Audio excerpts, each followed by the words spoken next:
guztioi. Soy Ainhoa Campo, la directora de Igualdad y Derechos Humanos de la Diputación Foral de Álava. Y en primer lugar me gustaría dar las gracias a todas las personas que vía la IA virtual o lo que os habéis presentado aquí acudís a esta charla que hemos organizado desde la IA sobre la ley del sí o sí o qué podemos esperar del sistema penal, ¿no? Si hay un tema de actualidad y uno de los temas que ha cobrado especial relevancia en el debate político, en los medios de comunicación y entre juristas y dentro del movimiento feminista es esta ley. Se ha hablado mucho de la ley del solo sí es sí, pero ¿qué sabemos en realidad de ella?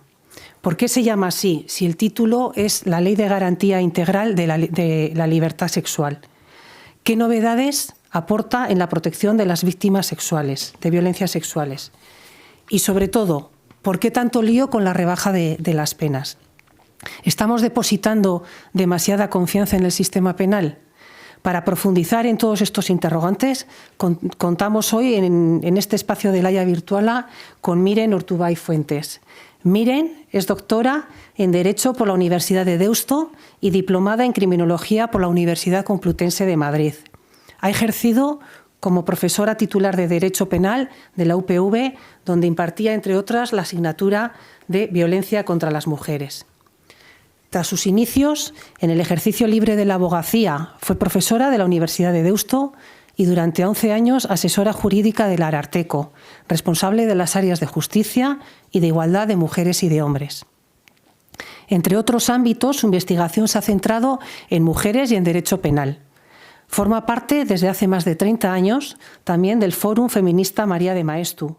Pertenece al patronato de la Fundación Fernando Buesa Blanco y son innumerables sus publicaciones divulgativas, así como su participación en conferencias, en mesas redondas y ponencias relacionadas con el tema de la violencia sexista, el sistema penal, la justicia con perspectiva de género y cómo abordar estos temas desde una perspectiva feminista.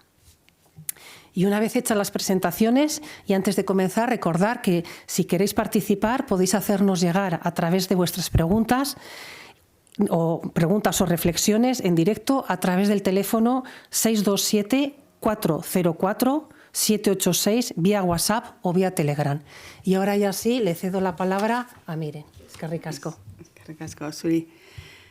Arratsaldeon, eskerrik asko, Ainhoa. Muchísimas gracias primero a Laia Escola y a Elo Mayo por pensar que yo podía aportar algo en este tema. Y gracias también a quienes estáis en esta sala y sobre todo pues, a quienes estáis al otro lado de la pantalla. La verdad es que me cuesta esto del online, pero bueno, lo intentaremos. Digo que os agradezco porque supongo que os ha pasado como a mí, que hay bastante hartazgo sobre este tema, ¿no? Cuando me dijeron para hablar de esto dije, otra vez. Pero claro, si lo piensas bien, realmente no se ha hablado de la ley. Se ha tratado más bien de una campaña mediática alentada por ciertas fuerzas políticas para crear una alarma social sobre las supuestas rebajas de la pena que la nueva ley supone. Se ha alimentado el pánico, convenciendo a la sociedad de que el principal peligro que nos acecha es el de los agresores sexuales que están saliendo de la prisión. A mí todo esto me produce bastante enfado, porque en realidad es una manipulación de los intereses de las mujeres. Ahora, de repente, todo el mundo dice protegernos, cuando lo cierto es que se nos está utilizando para implantar una sociedad cada vez más coercitiva. Nos ofrecen protección mediante medidas policiales y penales para que en realidad nos olvidemos de las principales inseguridades que nos acechan. O sea, que acechan a todas las personas, no solo a las mujeres, pues la falta de una vivienda digna, la precariedad laboral, las carencias en la sanidad pública y un largo etcétera. He empezado fuerte, panfletaria dirán algunas, pero creo que es necesario desmontar la trampa en la que hemos caído. O sea, parece que lo importante es un año más o menos de prisión para los violadores, cuando esa idea es absolutamente falsa. Voy a tratar de argumentarlo, aunque no hay mucho tiempo. Y bien, haré algunas afirmaciones sobre ideas que no puedo desarrollar, que no puedo fundamentar, pero espero que se puedan abordar luego en las preguntas si no ha quedado claro. Vale, y como ha comentado ya Ainhoa, empezaremos por el nombre. Hemos puesto el título a esta charla de la ley del sí es sí para que en realidad se supiera de qué íbamos a hablar, porque si decimos que el tema es la Ley Orgánica de Protección Integral de la Libertad Sexual, pues mucha gente no se enteraría de qué iba, ¿no? Pero ese es el título real de la ley. Un título, dicho sea de paso, para mí un poco, no sé si llamarle excesivo o optimista, porque en realidad el Estado, eso de garantizar la libertad sexual, pues yo creo que es un poco pretencioso. El Estado lo que puede y debe hacer es garantizar que va a tratar de prevenir y de detectar y, en su caso, castigar las violencias producidas y, sobre todo, que va a prestar atención a las mujeres que las hayan sufrido, ¿no? Que es en realidad lo que intenta esta ley. Esto de cierta, no sé, pretenciosidad del título es un tema que me preocupa, porque últimamente las leyes tienen mucho de declaraciones de principios. Hay un exceso de contenido puramente simbólico en esta y en otras muchas leyes, también de las vascas. Y creo que este sería un tema para abordar, pero hoy no puede ser. Vale. ¿Y por qué se le llama ley del solo sí es sí? Pues en realidad este título hace referencia a un aspecto casi marginal o secundario de la ley, que es la modificación de la definición del consentimiento en un artículo del Código Penal. De hecho, esa reforma del Código Penal aparece en una disposición final de la ley, es decir, fuera del cuerpo de la ley. Pero creo que esta cuestión nos demuestra por sí misma el poder de atracción de lo penal. De alguna forma tiene cierto morbo lo penal porque conecta con los aspectos más oscuros de la convivencia, lo irracional, lo que nos produce miedo, todo eso que al mismo tiempo nos atrae y nos repele, ¿no? Bien, pues sí, creo que esta ley da demasiada importancia al sistema penal. Y eso es un poco lo que va a ser el tema central de mi intervención. Pero antes quiero hablar del contenido de esta ley, porque realmente es lo importante, Es una ley que era necesaria y que tiene muchos aspectos positivos. Pero bueno, vamos a repasar un poco brevemente cuál es su contenido.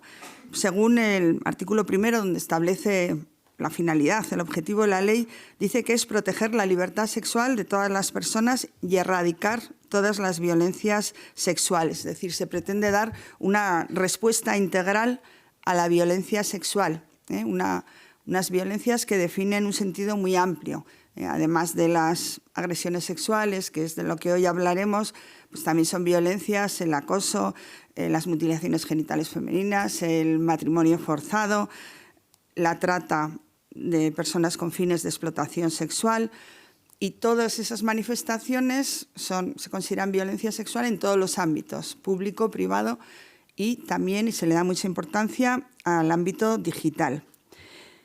Bien, para intentar erradicar estas violencias, pues la ley trata de cuestiones esenciales como son la sensibilización y la prevención, la detección de estas violencias, la detección precoz, la formación profesional, la educación, así como la asistencia integral y el acceso a la justicia o el derecho a la reparación de las víctimas. Insisto que todos estos son aspectos esenciales en un abordaje global de un fenómeno que es complejo y amplio. Son aspectos esenciales, pero yo creo que no muy novedosos.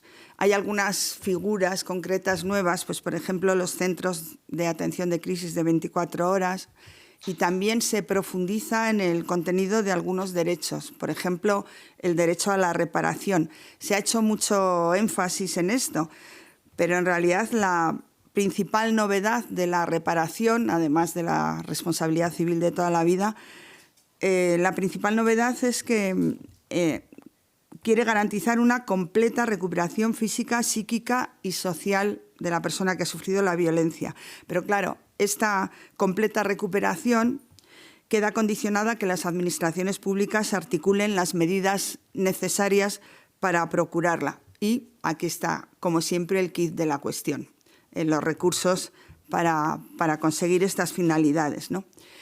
En realidad, esta nueva ley sigue el mismo esquema, es decir, tiene la misma estructura interna que la que llamamos Ley Integral de Violencia de Género, es decir, la ley del 2004, que también pretendía dar unas medidas de protección integral frente a la violencia en la pareja.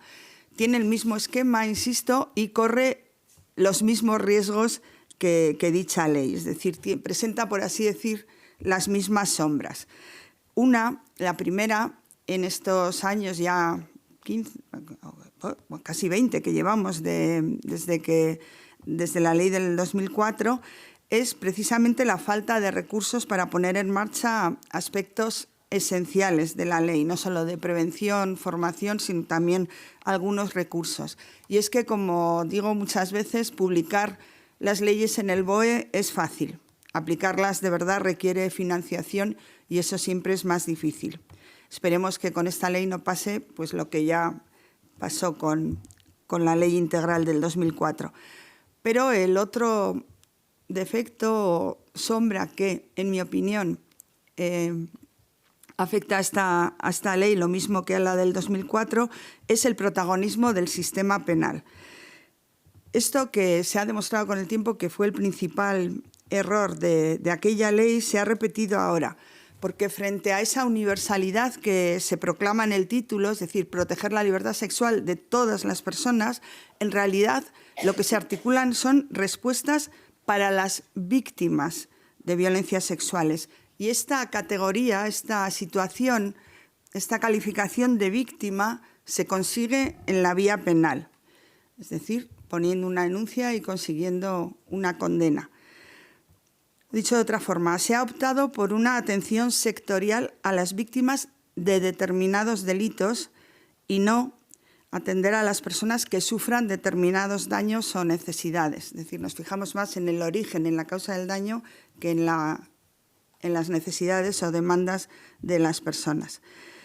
Bien, habría muchos otros temas importantes que tratar respecto al contenido de la ley, y en los que habría que profundizar porque, insisto, eso es lo importante de esta norma, que es necesaria y que supone notables avances.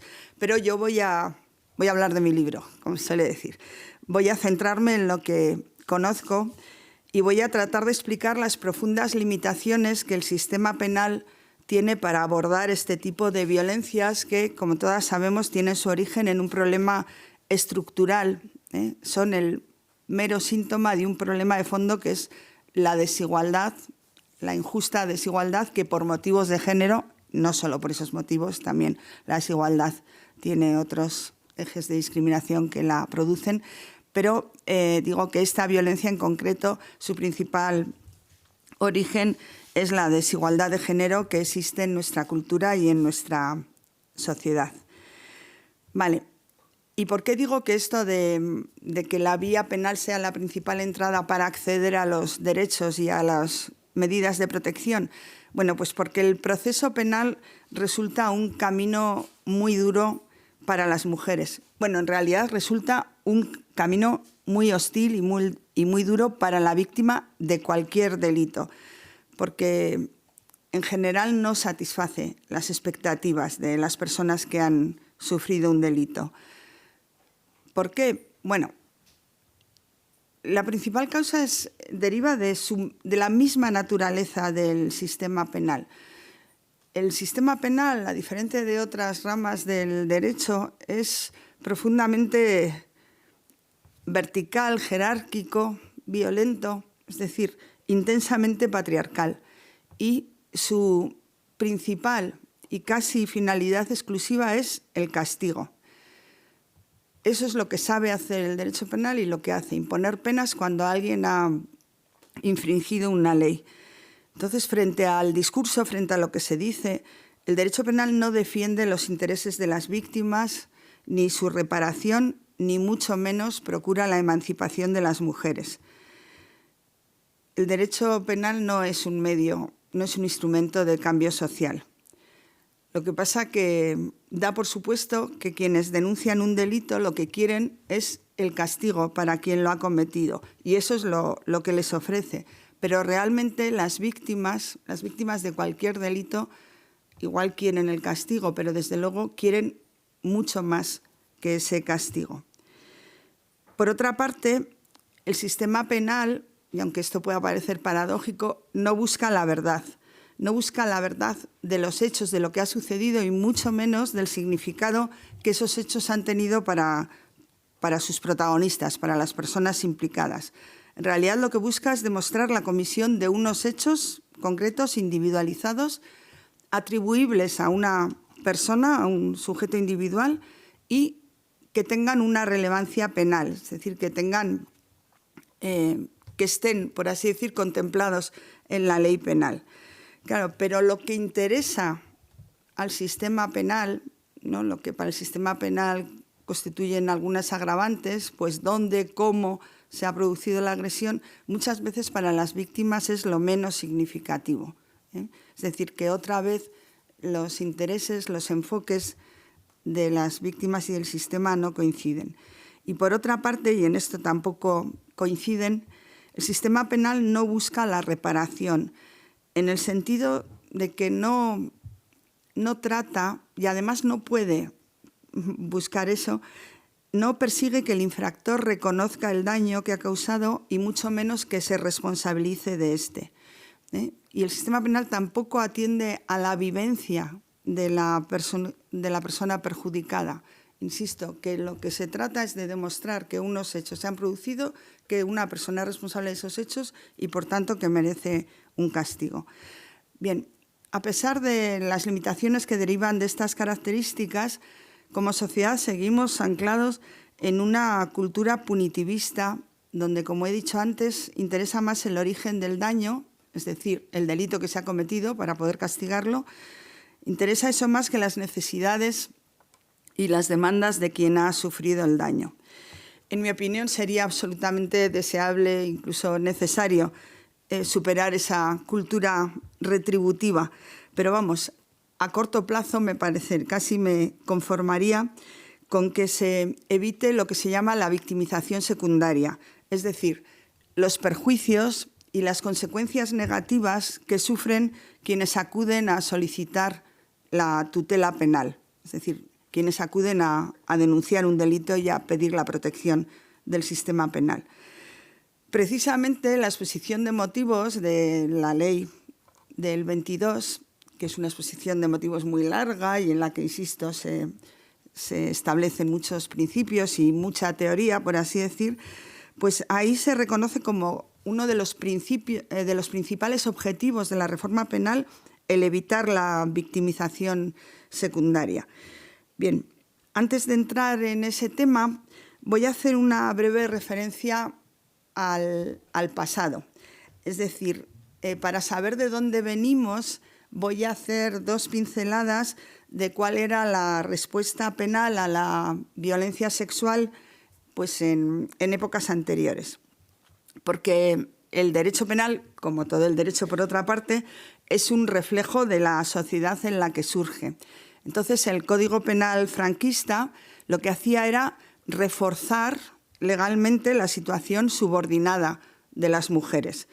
Así, por ejemplo, las que ya tenemos una edad, recordamos, pues castigaba la venta de anticonceptivos, castigaba el aborto en todos los casos, bueno, menos en el caso de honoris causa que se llamaba, es decir, para que no se supiese que la mujer no casada estaba embarazada.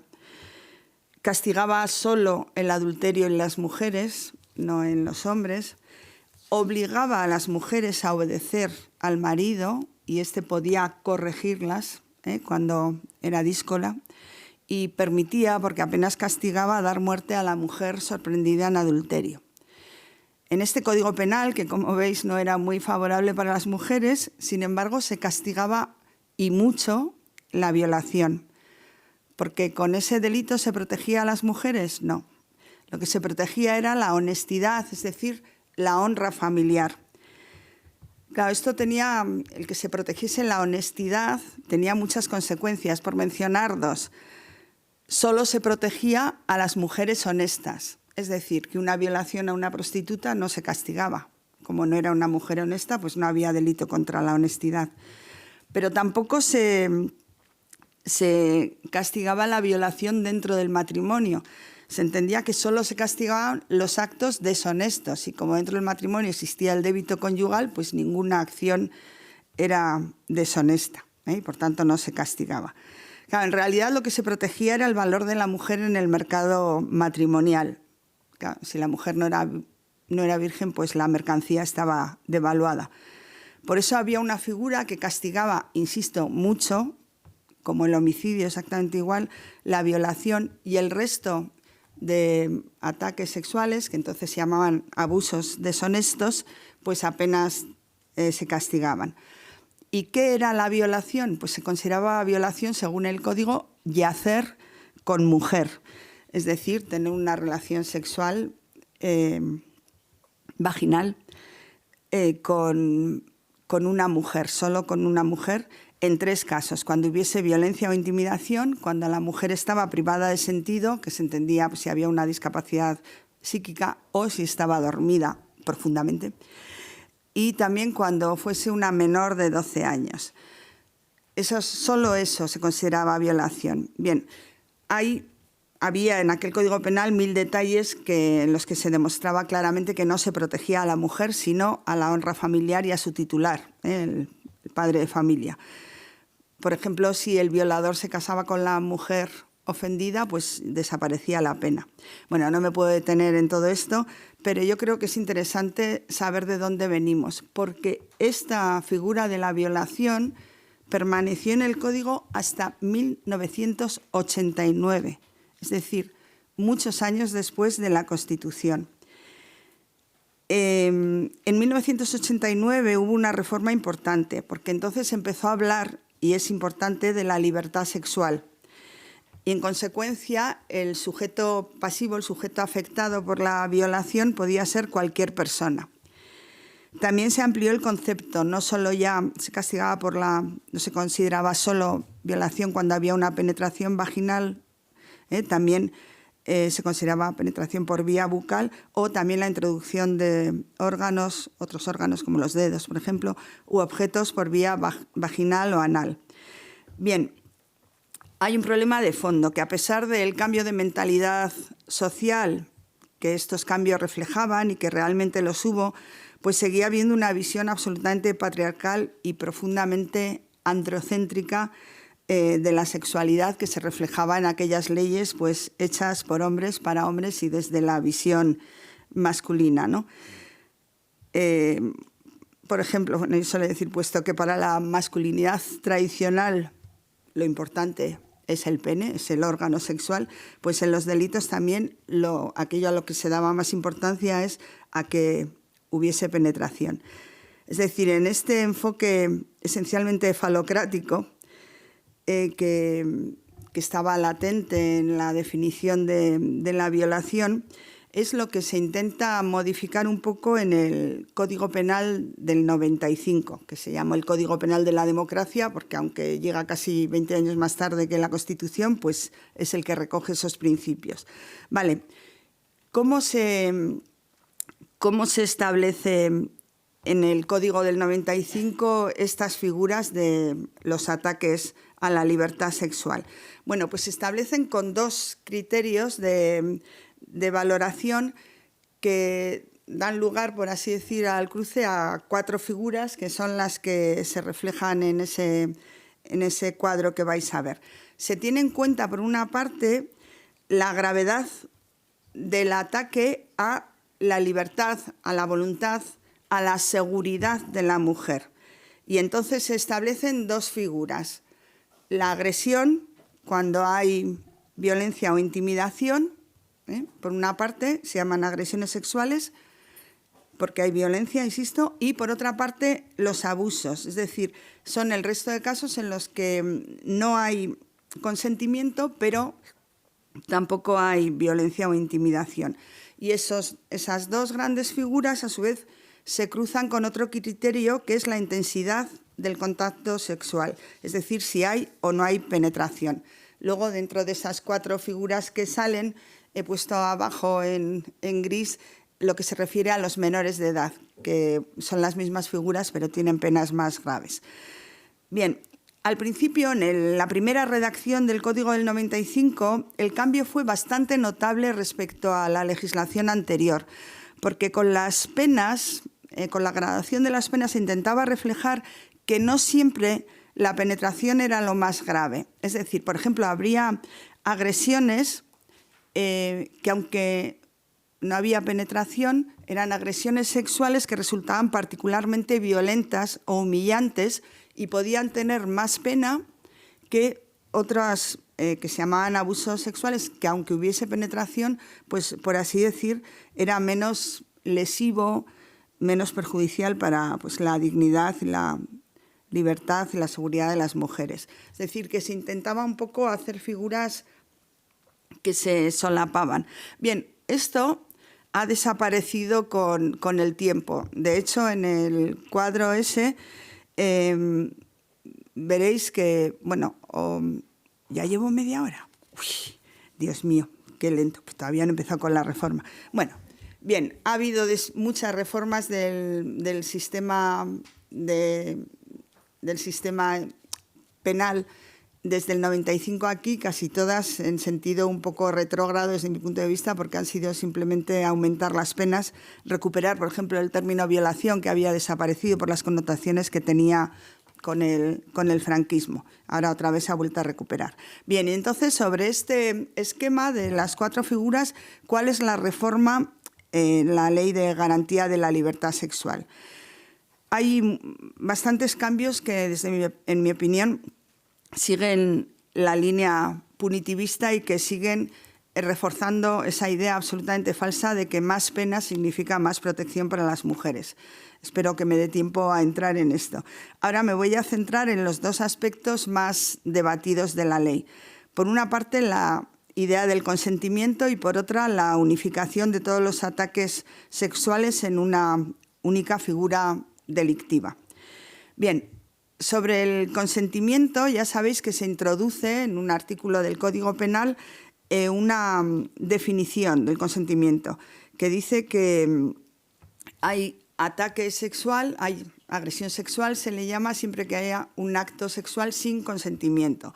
Y dice, solo se entenderá que hay consentimiento cuando se haya manifestado libremente y mediante actos que, en atención a las circunstancias del caso, expresen de manera clara la voluntad de la persona. Solo hay consentimiento en ese caso. Bien, se trata de hacer pedagogía social para reforzar la idea de que una relación sexual solo es libre si coinciden las voluntades de las personas involucradas. O sea, lo que se intenta dejar claro es que no hace falta que la víctima manifieste su oposición o se niegue activamente para mantener relaciones sexuales. Lo que se exige es que exprese bien verbalmente o por otros actos concluyentes que desea mantenerlas. De ahí viene lo de solo sí es sí. La idea es buena, es decir, si hay silencio o no está claro, no hay seguridad sobre lo que la persona quiere, hay que preguntar, hay que asegurarse. O sea, nunca más aquello de quien calla otorga y como no ha dicho nada, pues se entendía que accedía. Vale, eso está muy bien, aunque yo creo que no basta con cambiar la ley para modificar la situación de desigualdad que existe entre mujeres y hombres. Yo reconozco que este cambio era bastante simbólico y que no iba a aportar gran cosa, pero algunas de las cosas que han pasado últimamente me han convencido de que sí ha tenido un efecto pedagógico importante. No puedo detenerme, pero lo que pasó en los premios, en la ceremonia de entrega de los premios Feroz, ¿os acordáis que un productor que estaba pues, más o menos borracho empezó a lo que se llama meter mano y a dar algún beso a personas que estaban por allí sin su consentimiento?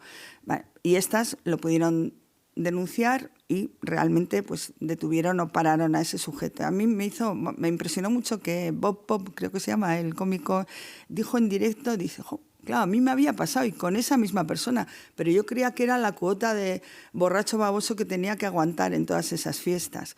Claro, ahí se me encendió la luz. Claro, ya solo el debate, el haber hablado tanto del consentimiento, hace que las mujeres hayamos adquirido conciencia de que no hay por qué aguantar determinadas cosas. Y eso en sí mismo está muy bien. Lo que pasó con el futbolista Dani Alves, es decir, que cuando una chica sale llorando del baño haya un protocolo para que se acerquen a ella, pregunte qué pasa y le crean que ha habido una posible agresión sexual. Todo eso es un paso fundamental. Y ha habido, insisto, una toma de conciencia de los derechos. Pero para todo esto no ha hecho falta aplicar penas terribles. Ha bastado con explicar, ¿no?, qué es el consentimiento.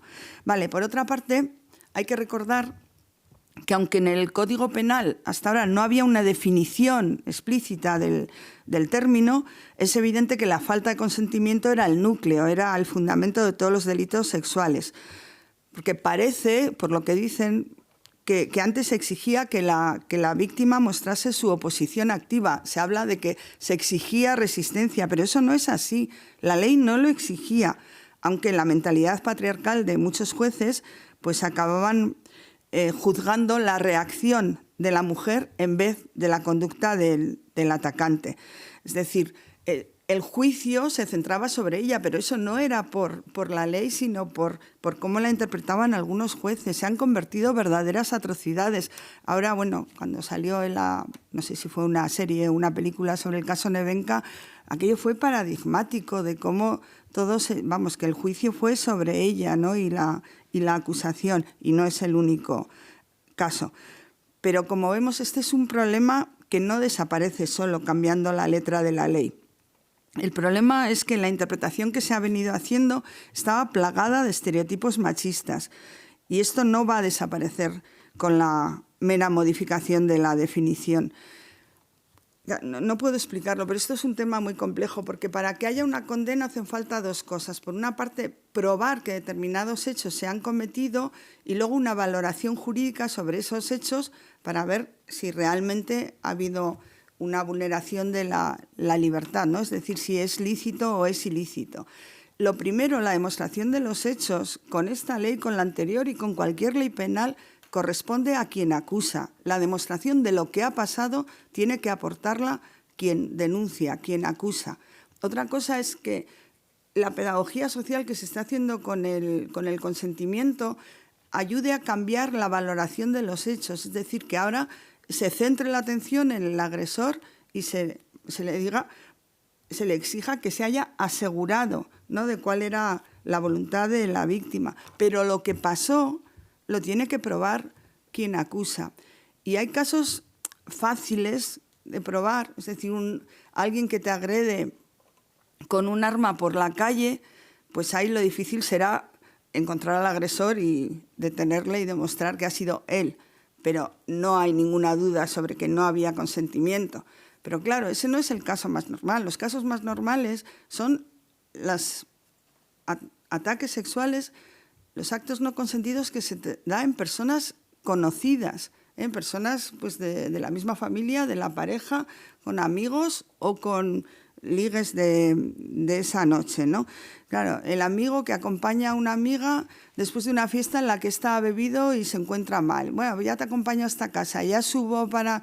Y después, pues él entiende que dentro de ese cariño que le está dando, ella le deja meterse en su cama y ella entiende que no tenía capacidad para... que ya le dijo que no. Es decir, lo que ha pasado lo reconocen los dos. Subió a casa con consentimiento de ella y tuvieron una relación. El problema es la interpretación de qué paso hay, de si realmente hubo una aceptación o no, ¿no? O una incapacidad de prestarla o un malentendido. Claro, esos son los casos complejos y van a seguir siendo complejos y no podemos decir a la gente que crear la expectativa que con el mero cambio en la definición de consentimiento se va... O sea, el proceso penal va a ser un camino de rosas. Eso no va a ser así. O sea, los problemas derivan de la prueba y sobre todo de la forma en la que ésta se obtiene. La prueba es muy difícil en los casos en los que solo hay la palabra de uno contra la de otro. Pero es la parte que acusa quien tiene que demostrar la culpabilidad, pero eso no implica, como ha implicado hasta hace muy poco, el maltratar a la denunciante. Porque es en esa obtención de la prueba, es en los interrogatorios cuando se puede hacer muchísimo daño a las mujeres. O sea, porque el problema es cómo se hace ese interrogatorio.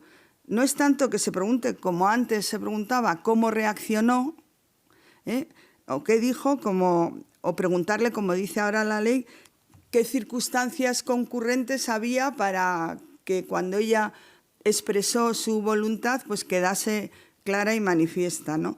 Es decir, el problema son los prejuicios, lo que ahora se llaman sesgos cognitivos, los prejuicios machistas que llevan a los jueces a no creer a las mujeres, a no darles credibilidad, a considerarlas, como nos considera toda la sociedad, toda esta cultura, pues que nuestros relatos son incongruentes, incoherentes, que siempre exageramos, que somos manipuladoras y a menudo mentirosos, ¿no?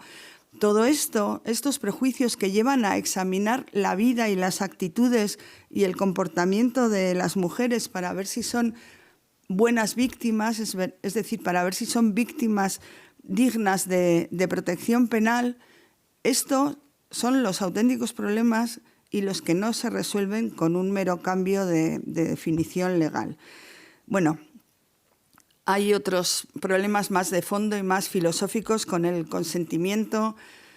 Bueno, hay muchos que, en fin, me remito a los magníficos artículos que ha publicado Clara Serra sobre este tema.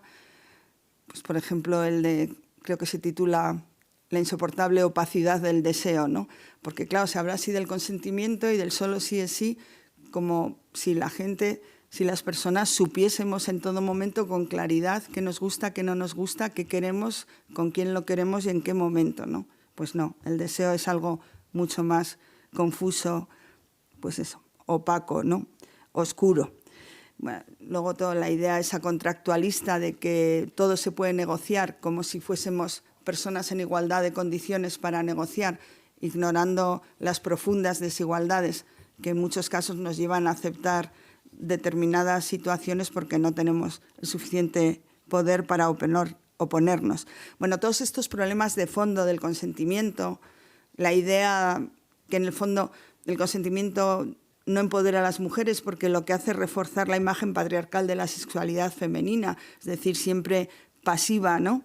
En la que se supone que es otro el que toma la iniciativa y que como mucho, o sea, por defecto nuestra situación es decir no, pero como mucho pues podemos consentir o decir que sí. Todos estos problemas del fondo de consentimiento, que son los interesantes y en los que no me puedo meter, pues realmente tienen muy poco acceso a la ley. Por otra parte, la otra gran novedad es la desaparición del delito de abusos sexuales y su absorción en una única figura de acto sexual sin consentimiento, que es lo que se llama agresión sexual. ¿Es un cambio acertado? Pues desde luego tiene ventajas. Por ejemplo, el término abuso tenía claramente que desaparecer. Tiene connotaciones históricas, os he dicho, lo del franquismo, pero también evoca la idea de que si hay un abuso es porque existe un derecho de uso, en el que alguien se extralimita. Es decir, había que cambiar ese nombre, eso es evidente. Otra cuestión también muy clara es lo que se refiere a la sumisión química, es decir, anular o aprovecharse de que alguien tiene la voluntad anulada porque pues ha tomado o ha ingerido algunas drogas, ¿no? Cuando esa voluntad anulada hasta ahora se consideraba mero abuso, es decir, se consideraba a la mujer privada de sentido, pues por ejemplo porque tenía una discapacidad mental. Claro, esto obedece a razones históricas. Hasta hace muy pocos años no existían ni este tipo de sustancias ni había tanta disponibilidad sobre las mismas. Pero es claro que hoy en día, que sí existen esas sustancias, da igual atar físicamente a una persona para anular su voluntad que impedir su capacidad mental de escaparse o de negarse. Es decir, es exactamente igual. Era una conducta grave que había que equipararla a la violencia. Pero claro, El problema es que no solo se ha equiparado, sino que ahora se ha pasado por el otro lado, porque ahora suministrar drogas para anular la voluntad es un agravante, es decir, tiene más pena todavía. Bueno, si me da tiempo, que no me va a dar, lo explico luego. Vale, esas serían las ventajas de la nueva figura, que ha metido, por así decir, todo en el mismo saco. Pero no todos son ventajas. Yo creo que no refuerza la autonomía ni la libertad de las mujeres considerar que todo es lo mismo. Es decir, desde un acto sexual realizado por sorpresa, por ejemplo, un tocamiento o un beso en un bar abarrotado de gente o en el metro, que es lo mismo que el mismo acto sexual, un tocamiento o un beso, pues amenazando a la mujer con una pistola o teniéndola atada en un sótano, ¿no? Yo creo que no todo es lo mismo, ¿eh? Y me diréis, bueno, pero también hay la suficiente amplitud de penas para que se pueda imponer una pena en función de la gravedad del ataque. Digo, es verdad, luego vamos a hablar de las penas. Pero el problema es, ¿quién mide esa gravedad? ¿Quién mide la relevancia y las consecuencias de lo sucedido? Hasta ahora la ley, al distinguir cuando había violencia e intimidación y cuando no había, trataba de establecer al menos esa diferencia. Pero ahora son los jueces los que con sus conocimientos, ¿no?, legales y sociales, pero también con sus prejuicios, que los tienen como todos los seres humanos, son ellos los que van a decidir la gravedad. Claro. ¿Y cómo se va a medir esa gravedad, el sufrimiento que un ataque ha supuesto para una mujer y las consecuencias que ha tenido? Pues el derecho penal es muy limitado para eso. No hay un momento en el que se le dé, por así decir, voz a la mujer para que pueda expresar esas cosas, ¿eh? Van a ser los jueces los que se establezcan, los que lo establezcan. O sea, se les da un gran margen de apreciación a los jueces. Por otra parte, y esto también me llevaría un poco de tiempo explicarlo, a ver si lo consigo. Antes, en esas dos figuras que habíamos visto, había una línea que separaba entre las agresiones con violencia e intimidación y cuando no había habido violencia e intimidación. Había habido o un ataque por sorpresa o un abuso de una situación de superioridad en la que la voluntad de la persona, por así decir, no era plenamente libre, sino que estaba viciada. Bien, lo que ahora ha desaparecido es esa línea entre distinguir cuándo hay intimidación y cuándo hay un abuso de una situación de superioridad.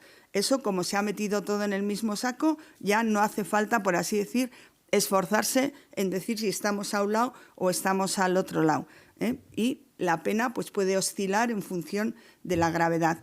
Pero hay una línea que no ha desaparecido y no va a desaparecer y es la más difícil de determinar, que es cuándo es consentimiento plenamente libre y cuándo deja de ser libre, para decir que ya es un consentimiento viciado o que no hay consentimiento.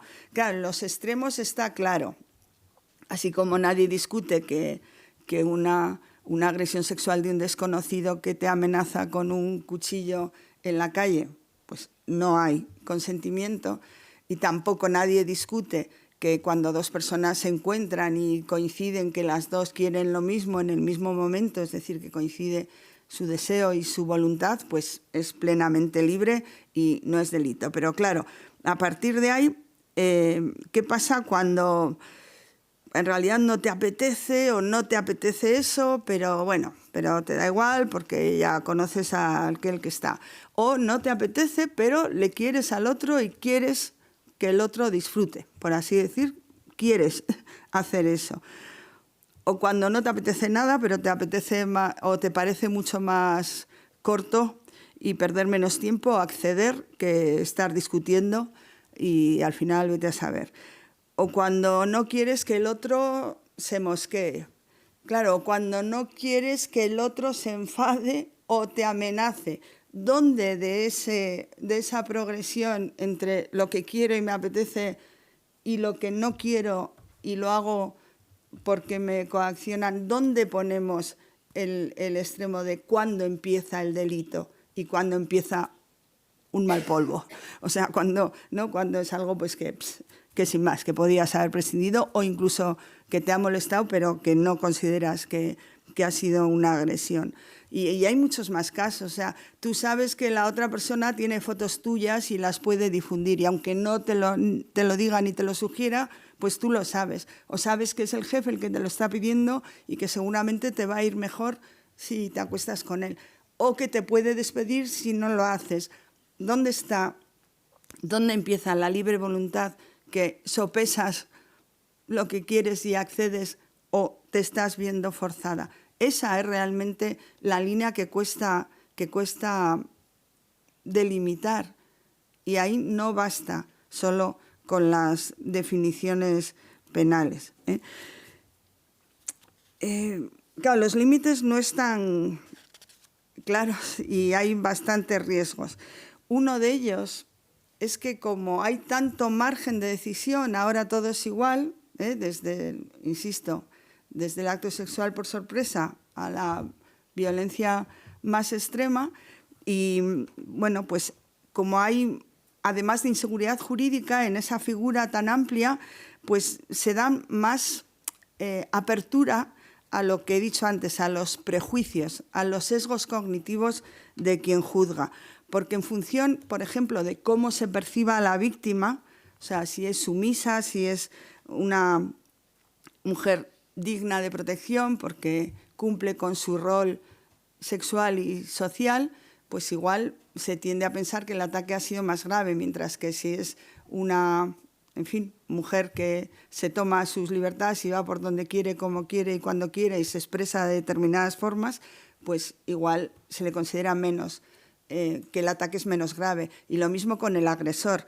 Si es un buen chico de buena familia que ha cometido un error una noche, pues igual, independientemente de lo que haya hecho, la pena tiende a ser más leve. O al revés, si es un peligroso inmigrante y pobre y con mala pinta, pues cualquier cosa que haya hecho se puede valorar de una forma más grave. Es decir, que cuando hay tanto margen de decisión, pues las penas pueden ser desproporcionadas. Hechos poco importantes, castigarse con penas muy duras, o viceversa, hechos graves que se castiguen con penas leves. Bueno, en resumen, para mí lo más preocupante es que esta reforma ha concedido un amplio arbitrio judicial. O sea, los jueces tienen un amplísimo margen de penas para moverse y para establecer la gravedad en el caso concreto. Paradójicamente, ¿no? Esto demuestra una gran confianza en los jueces. Confianza en los jueces que están, no esos que se van a formar en el futuro, no, en los jueces que están. Y claro, sin embargo, la realidad yo creo que ha demostrado que algunos jueces han defraudado esa confianza, ¿no? Porque es lo que se ha demostrado con la entrada en vigor de la ley y con la revisión de las condenas anteriores, que es algo que hay que hacer siempre que se modifica una ley penal, ver si la ley nueva es más favorable que la anterior. Bien, o sea, llegamos a la cuestión, cuando ya llevo un montón de tiempo, ¿no? Llegamos a la cuestión que es la que ha preocupado en la calle, que para mí, insisto, es la menos importante, que es la de la rebaja de las penas. Porque ¿realmente esta ley ha rebajado las penas? Bueno, pues yo afirmo casi tajantemente que no. La ley no ha rebajado las penas, salvo en dos supuestos muy concretos que lo podríamos ver. Vale, me he molestado en hacer unos cuadros, pero no me da tiempo a sacarlos. Solo vamos a ver un cuadro en el que se comparan, pues por así decir, las dos versiones del artículo 178, que es la figura, por así decir, más paradigmática, más clásica dentro de las agresiones sexuales, que es el ataque sexual con penetración. Bien, en ese delito, no sé si estáis viendo el cuadro, he distinguido, antes había 4 figuras, ¿no?, que he puesto, lo que era agresión y abuso. Bueno, no, en ese cuadro solo he puesto cuando hay penetración, o sea, solo dos figuras, sí, solo he puesto el ataque sexual con penetración, por centrarnos en una figura. Bien, pues entonces ahí se ve claramente que antes se penaba con una pena de prisión de 6 a 12 años si había violencia y con una pena de 4 a 10 años si no había violencia, que era lo que se llamaba el abuso sexual. Es decir, una horquilla penal total de 4 a 12 años. Es decir, exactamente igual que la que ahora tiene el nuevo delito, que abarca todas esas conductas ilícitas anteriores. O sea, he puesto en azul y amarillo, he querido poner las figuras anteriores y en esos cuadritos pone las penas, aunque me he dado cuenta que en una me he equivocado porque tenía que poner 3 y... No, pone 4. Sí, está bien. En azul y amarillo pone el Código Penal anterior y en verde es el nuevo. Como veis, el verde abarca toda la horquilla de las dos anteriores, porque abarca todas las figuras que antes tenían penas distintas. Claro, y entonces, si claro, realmente el error formal ha sido llamar a esa figura que agrupa las anteriores agresiones y los anteriores abusos, llamarle a esa figura conjunta agresión sexual, porque eso permite interpretaciones formalistas y tergiversaciones de la ley, que es lo que ha pasado. ¿Me explico? Se le tenía que haber llamado de otra forma, por ejemplo, yo qué sé, atentado sexual o ataque sexual, o sea, algo más neutro, ¿no?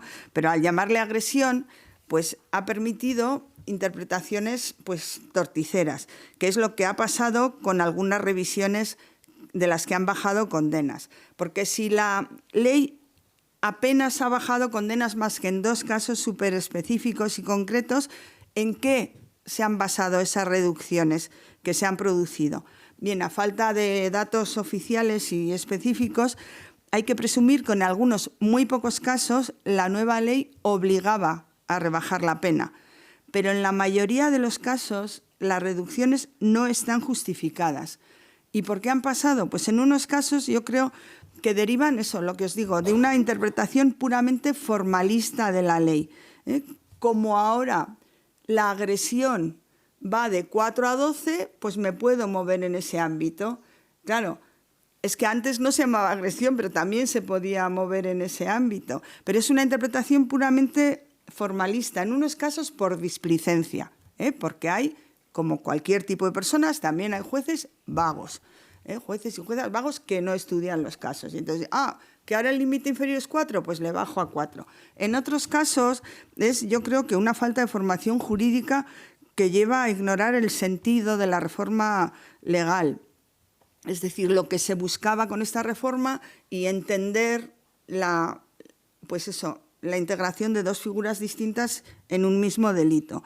Y en otros casos, las menos, pero no inexistentes, creo que se trata de una resistencia activa a los fines perseguidos por la ley o a la orientación política que en ella late. Es decir, eso que la ministra se le escapó y dijo que hay jueces machistas, no sé si son machistas o no, pero creo que hay jueces que han utilizado esa trampa formal del nombre del delito para hacer, por así decir, pues para hacer insumisión a la ley o una resistencia activa. Bien, quería hablar de que no solo esta ley no rebaja las penas, sino que en muchas cosas incide en la línea punitivista y aumenta las figuras penales, como lo del acoso callejero, o aumenta las penas por el juego de las agravantes, pero bueno, no me da tiempo. No sé, entonces la conclusión es que hay cierto pensamiento mágico en creer que cambiando las leyes se cambia la realidad. Y no es así. Yo creo que mucho más importante que reformar la letra del Código Penal, es decir, la definición de los delitos, hay que repensar el proceso penal. Repensar el proceso penal y tomar medidas para que quienes entran en ese proceso no salgan peor de lo que entraron, es decir, para evitar la revictimización secundaria. Lo peor es la mentalidad y los prejuicios sexistas, y eso se combate con formación, y llegando al convencimiento y a las convicciones pues de que hay que superar la desigualdad. Bueno, no sé, tendría más cosas que decir, pero lo voy a dejar aquí. Perdonad si me alargado demasiado. Y no sé si hay preguntas.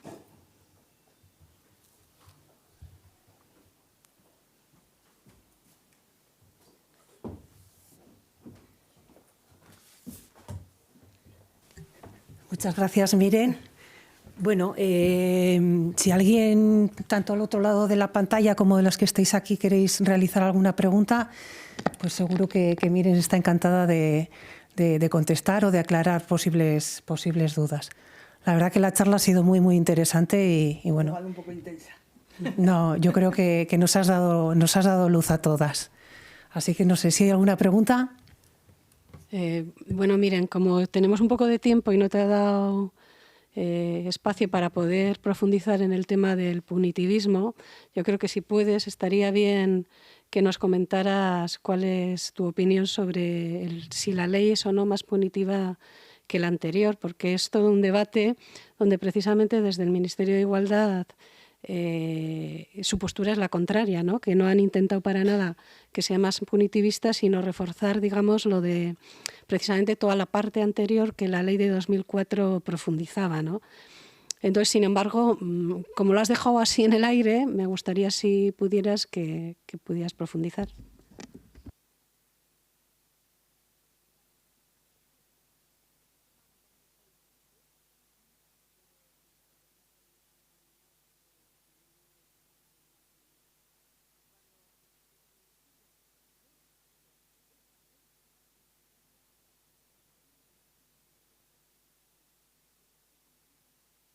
Perdón. Bien, digo que no se puede contestar con un sí o un no. Bien, estoy totalmente de acuerdo cuando dicen ellas que esta ley era necesaria y supone un avance en la protección a las víctimas de violencia sexual. En realidad, la ley integral, la del 2004, más que definir lo que era la violencia de género que llama, que es la violencia dentro de la pareja, solo lo que hace es dar una protección específica a ese colectivo de mujeres, que es socialmente muy importante porque es la violencia sexista más frecuente en nuestra sociedad. Lo que hace es dar una protección específica, unos derechos, unos recursos, unas medidas que protegen a las mujeres que sufren violencia por parte de su pareja o expareja. Vale, ese esquema de protección especial solo estaba para ese tipo de violencia. Entonces, bueno, pues es cierto que desde un informe ya de hace muchos años de Amnistía Internacional y muchos otros se decía que en este país no había una protección específica frente a las violencias sexuales de fuera de la pareja, porque las que es de la pareja ya estaban incluidas. Las cometidas pues por otros familiares, por otros conocidos o por desconocidos o por quien sea. Entonces hacía falta esa protección, pero todo eso está al margen del derecho penal, es decir, todos esos recursos, esas medidas, ese acompañamiento, esa recuperación psicológica, física, pues, las medidas sociales, todo eso había que extenderlo y esta ley lo hace y en ese sentido está muy bien. Claro, y se dice, lo punitivo no es el centro, no, quedaba ahí en una disposición final, pero incluso cuando se habla de ello, se les pone el nombre del sí es sí y se habla solo del consentimiento, que es lo penal. O sea, indirectamente se dice, no, lo importante es esto, pero luego solo hablamos de lo penal, ¿no? Vale, entonces, este código, los delitos tal y como están ahora a partir de la ley del 22 son más represivos. Pues es que todo hay que mirar muchas cosas. El derecho penal se ha expandido. Por ejemplo, hay figuras nuevas como el acoso callejero, ¿no? Que es manifestación, como es expresiones, manifestaciones de carácter sexual que causen humillación. Vamos, es un poco la de las, pues eso, las burradas que te dicen por la calle, que por supuesto pues son intolerables y tendrían que desaparecer. Pero eso tiene entidad como para llevarlo a un juicio penal. O sea, ¿queremos de verdad que un juez investigue si esa expresión, ese gesto, eso es delito o no? O sea, yo creo que el derecho penal tiene que quedar para las cosas realmente graves y en el resto lo que tenemos que hacer es empoderarnos, o sea, tener capacidad de decir no, de parar, de autodefendernos, de confiar en nuestras propias fuerzas y, sobre todo, de no tener miedo, que es lo que más libertad nos quita. Entonces, meter figuras como esa, pues es ampliar el sistema penal. Lo que ha pasado con la sumisión química. Por supuesto, yo soy la primera que digo que no era un mero abuso, es igual que la violencia. Me da igual atontarla con una droga que dándole, o sea, con un palo en la cabeza. Es exactamente igual. Bien, había que equipararlo. Pero ¿qué ha pasado ahora? Que el suministrar droga, sea cual sea la droga, sea cual sea la consecuencia y sea cual sea el acto que haces después de que la persona ha tomado esa droga, siempre es un agravante, que ya coloca la pena en la mitad superior, o sea, en más penas. Hay otra serie de agravantes totalmente automáticas. Por ejemplo, el ser pareja. El ser pareja. He dicho que antes, en el franquismo, la violación dentro del matrimonio no se contemplaba. Después se empezó a contemplar y después la violación dentro del matrimonio tiene agravante porque se considera agravante de parentesco. Súper discutible y para mí totalmente patriarcal. Pero esta es otra conferencia. Bien, pues ahora, además de ese agravante parentesco que sigue existiendo, se pone la agravante específica de que sea pareja o expareja. Entonces, siempre que sea pareja o expareja, sea cual sea la entidad de lo que ha hecho, se considera agravante y se castiga más. O sea, de verdad, o sea, el derecho penal no puede ser tan automático, tiene que demostrarse que ha habido un mayor sufrimiento, un mayor daño para la víctima o un mayor peligro. Y no siempre, porque el hecho de que sea la pareja, es verdad que la pareja puede abusar de la confianza. Somos más vulnerables frente a las personas a las que hemos abierto, ¿no?, nuestra vida. Son quienes más daño nos pueden hacer. Pero siempre que haya un acto sexual sin consentimiento realizado por la pareja, se tiene que castigar más que si lo realiza un desconocido. Son automatismos. No sé, otro, por ejemplo. Ya sabéis que frente a la violencia de género, es decir, la violencia de la pareja o expareja, en ningún caso está absolutamente prohibida la mediación penal, es decir, la posibilidad de llegar a un acuerdo satisfactorio para las dos partes sobre, pues, una persona reconoce su responsabilidad en los hechos y da una satisfacción moral, económica, del tipo que se considere a la otra persona. Esto que se puede hacer en cualquier delito está prohibido en la violencia de género. Bueno, pues esta ley lo ha prohibido en todos los delitos sexuales. Es decir, frente a lo que se llama la justicia restaurativa, frente a dar poder a la mujer para decidir lo que le conviene, lo que quiere y cómo se siente reparada o satisfecha moralmente, pues no, se confía exclusivamente en el juez. Es decir, frente a la justicia restaurativa es la justicia punitiva y el juez dice lo que para una mujer es, pues eso, una responsabilidad civil que le repare el daño causado. Entonces, ¿es más punitivista? Pues no sé, dilo tú. En otras cosas, pues es verdad que algunas penas han bajado muy levemente. Bueno, pues son casos muy específicos. Uno en concreto en los menores, que es de los que más cancha ha dado para los medios de comunicación. Pero es que, claro, la pena para los actos sexuales con menores, desde el Código Penal del 95, se ha ido incrementando de una forma que a veces es desproporcionada. O sea, nadie nos preguntamos si el problema de algunas rebajas de las penas es que eran gente que estaba en la cárcel con penas que no les tenían que haber puesto, que era desproporcionada para lo que hizo. Eso no nos preocupa. Son malos, que se pudran en la cárcel, ¿no?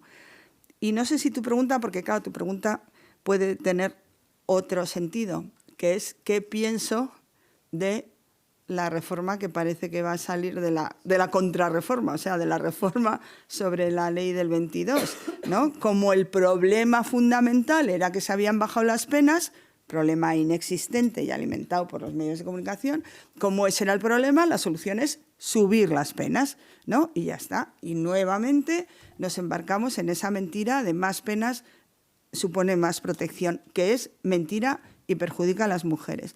Entonces, a ver, ¿estoy de acuerdo con esta contrarreforma?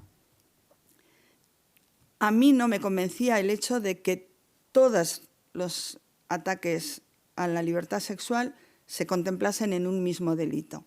No me convencía porque eso da inseguridad jurídica, porque permite penas desproporcionadas, porque da más cabida a los prejuicios de quienes juzgan y porque es contraproducente para las mujeres. Al final es banalizar lo importante, es como todo es igual, todos son violencias. O sea, que te toquen el culo o que te lo toquen eso, pues amenazada con 4 tíos con pistolas. Todo es violencia, ¿no? Entonces, a mí eso no me convencía. Me convencía más la idea de que si hay violencia, siempre es más grave, porque no solo se ataca a la libertad y a la dignidad de la mujer, sino también a su seguridad, ¿eh? Y puede ser pues, mucho más lesivo para ella. Ahora, claro, distinguir la violencia es siempre subir las penas. En realidad, en la base es volver al sistema a las penas anteriores. No estoy de acuerdo que esto modifica lo del consentimiento, porque la idea del consentimiento ha venido para quedarse y está ahí, y tampoco es tan eficaz como se dice. Se vuelve a las penas anteriores, no al sistema penal anterior. No sé si me explico. Claro, pero lo que no se dice es que subiendo las penas cuando hay violencia, que es lo que parece que han hecho ahora, yo no sé al final lo que se ha aprobado en concreto, no nos damos cuenta de 2 cosas. Las agravantes se aplican sobre una pena ya superior, con lo cual se sube más. Y además se ha subido para los casos en los que hay violencia, pero se ha dejado todo el margen para cuando no hay violencia. De forma que los casos más leves pueden seguir castigándose con penas muy altas. ¿Me explico? O sea, se ha cortado el arbitrio judicial por abajo. Si hay violencia ya no se pueden poner 4 años, mínimo 6, o no sé cuántos son, lo digo así, casi de memoria. Bien, nos puede parecer bien, mal o regular, pero nadie dice nada de que un acto sexual sin consentimiento, en el que haya pues, un consentimiento viciado, vamos, en el que no hay violencia, puede subir ahora por las agravantes hasta los 12 años. Más pena que el homicidio. Entonces, o sea, yo no estoy de acuerdo con la contrarreforma, no por lo que ellas dicen, o sea, por lo que dicen de que esto va en contra del Convenio de Estambul. El Convenio de Estambul dice unas cosas que yo nunca las encuentro en el convenio, pero todo el mundo dice, no, esto lo manda el Convenio de Estambul. Yo no sé dónde, pero bueno. Bien, no estoy de acuerdo con el razonamiento por el que, vamos a poner nombres, Podemos se opone a la reforma del PSOE. No estoy de acuerdo en los razonamientos, pero estoy en contra de la reforma del PSOE porque una vez más lo arreglamos todo subiendo las penas. Bueno, si me alargo tanto en las respuestas no va a haber más preguntas. Vale, ¿hay alguna pregunta más? Bueno, pues entonces agradecer la presencia de Miren y también de todas vosotras por el interés que habéis mostrado. Y bueno, pues recordaros que tenéis alojada en la web de Laia esta charla y que en cualquier momento os podéis volver a conectarla para volver a repasarla. Así que muchas gracias y eskerrik asko. Pues 1000 gracias a quienes habéis estado aquí, que creo que se machacado un poco, y a las del otro lado de la pantalla, pues nada, agradecida.